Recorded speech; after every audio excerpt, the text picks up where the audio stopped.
হরে কৃষ্ণ, রাধে রাধে। তো মূর্খ নামে এক অসুর ছিলেন, আর ভগবান শয়নে ছিলেন এক গুহাতে, চন্দ্রবতী। সেই গুহার নাম হলো চন্দ্রবতী গুহা।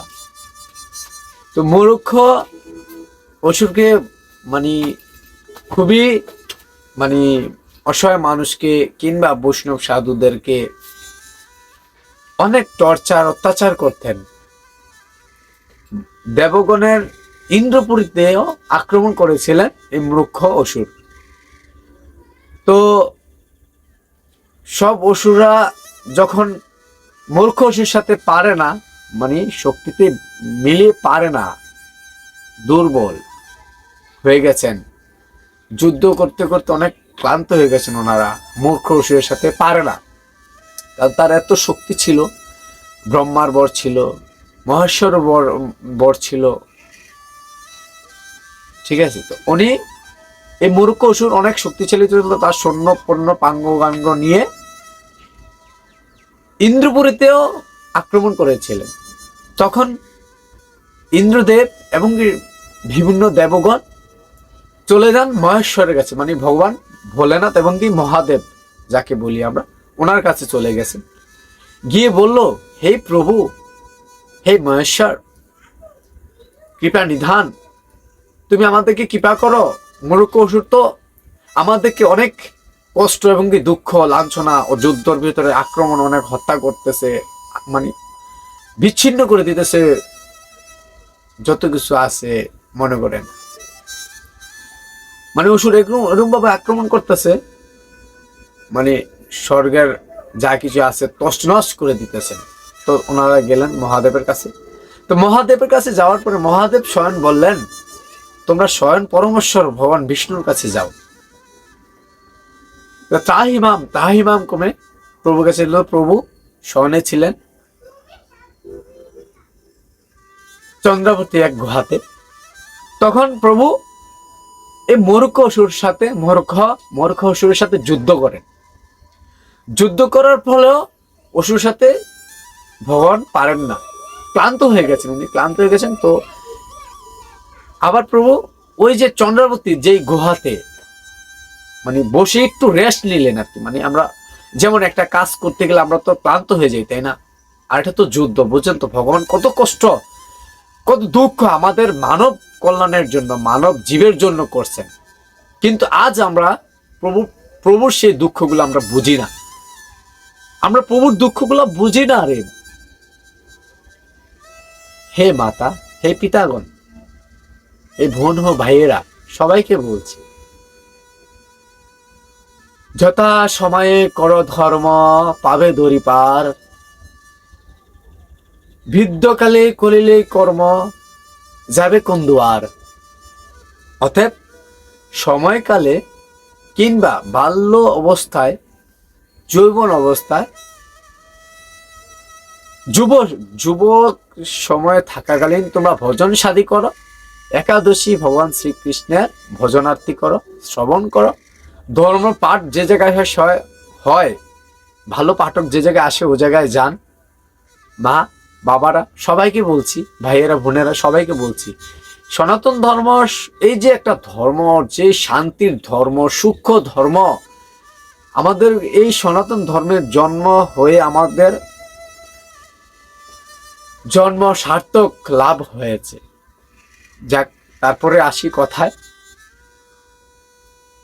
উৎপন্ন একাদশী, তখন প্রভু চন্দ্রাবতীর গুহাতে ছিলেন। তখন প্রভুর শরীরের ঘাম স্পর্শে কয়েকখান পবিত্র জল পড়লেন ঘামে এই ধরাধামে।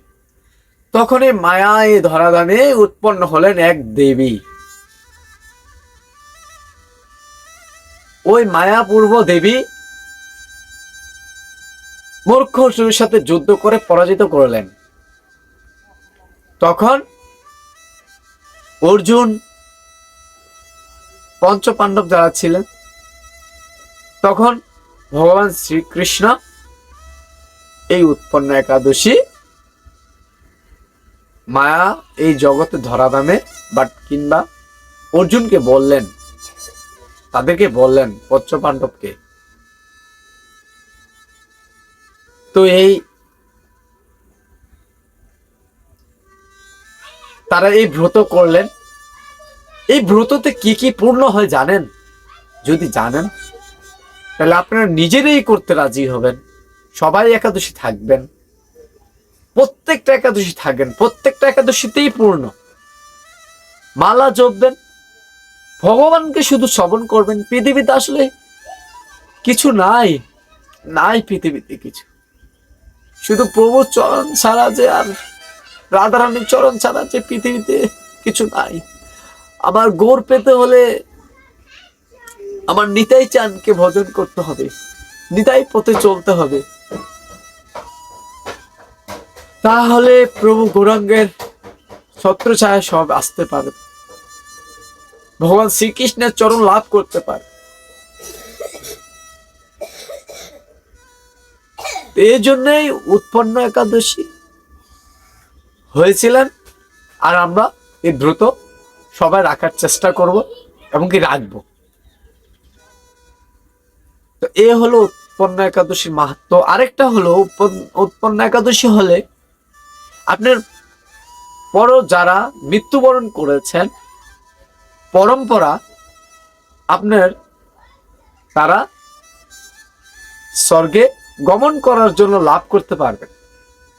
এই উৎপন্ন একাদশীর বিভিন্ন পাপ আমাদের দেহে আছেন, ওই পাপ বিনাশ হবে। পাপটা কি হবে? বিনাশ হবে।